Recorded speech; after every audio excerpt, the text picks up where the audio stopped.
Hello everyone! Recently I've been looking at a few of my art books and I thought it would make an interesting episode if I just rounded them all up and showed you my little collection I have here.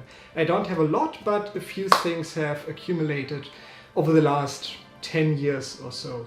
These are just my big sizable art books. I have a few collector's editions with these little more like pamphlets of art books that I didn't feel like digging out right now. Let's start with the video game art books over here. These two everyone has, at least the first one, that's the Hyrule Historian. I was looking forward to this, see like a bit of Zelda's history in different artworks, and I was kind of disappointed.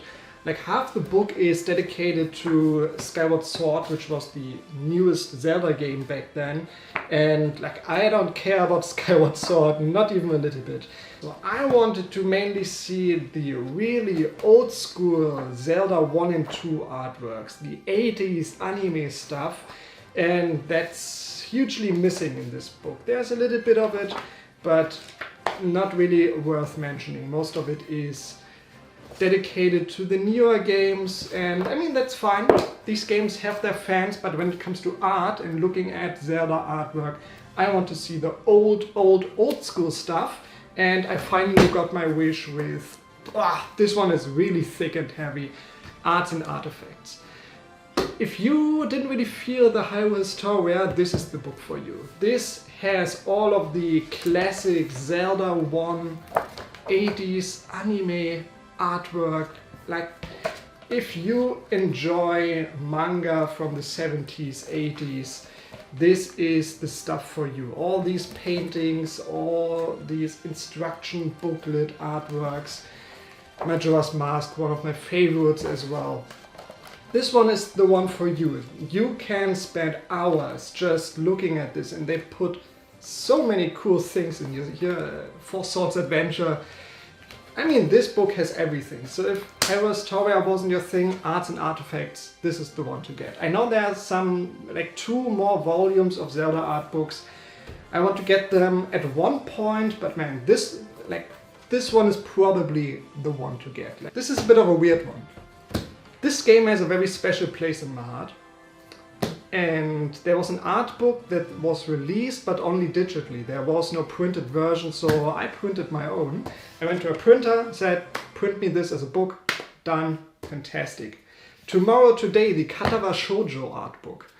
Like I said, Cadaver Shoujo has a very special place in my heart. Came at a very interesting time for me as a young person. And this is just artwork from different artists, from all of the characters in the game.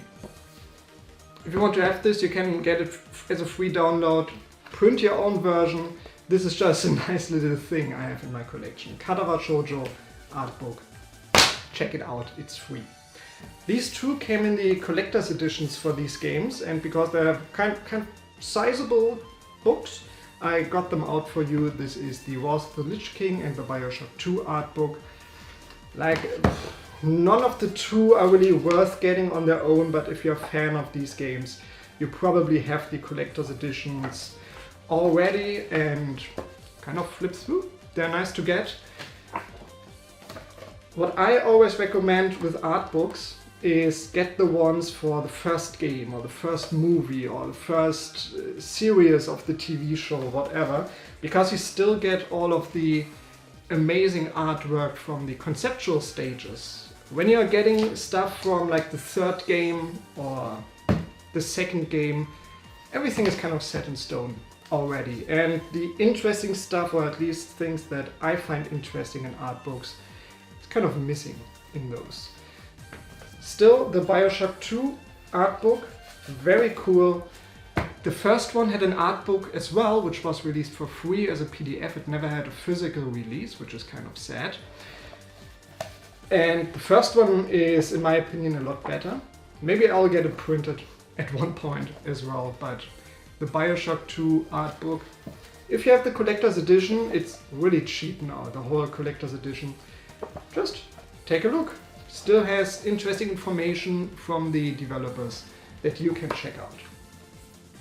You may remember I got the big, huge-ass, expensive collector's edition of Mirror's Edge Catalyst, and it felt kind of incomplete without the art book for it.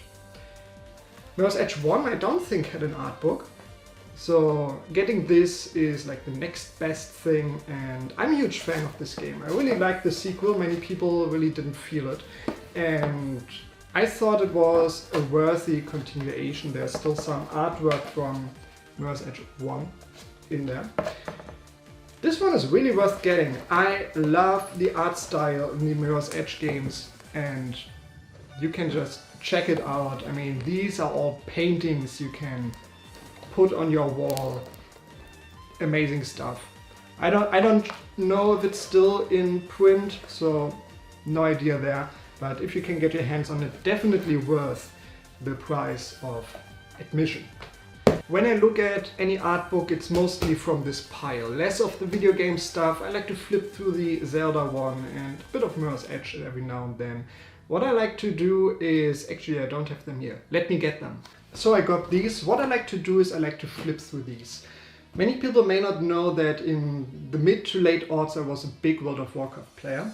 And this is the Atlas of World of Warcraft and its 2 expansions. What this is a collection of maps from the game. And what's cool is these maps don't exist anymore. Like with Cataclysm, they destroyed the entire world of World of Warcraft. And it's just so nostalgic to flip through these and look at the maps from the games. This is more like a little guide. They tell you where all the vendors are and where you can buy things. But I like to flip through these and just enjoy my nostalgia for classic World of Warcraft and my favorite expansion, Burning Crusade. So flipping through these, always an amazing experience.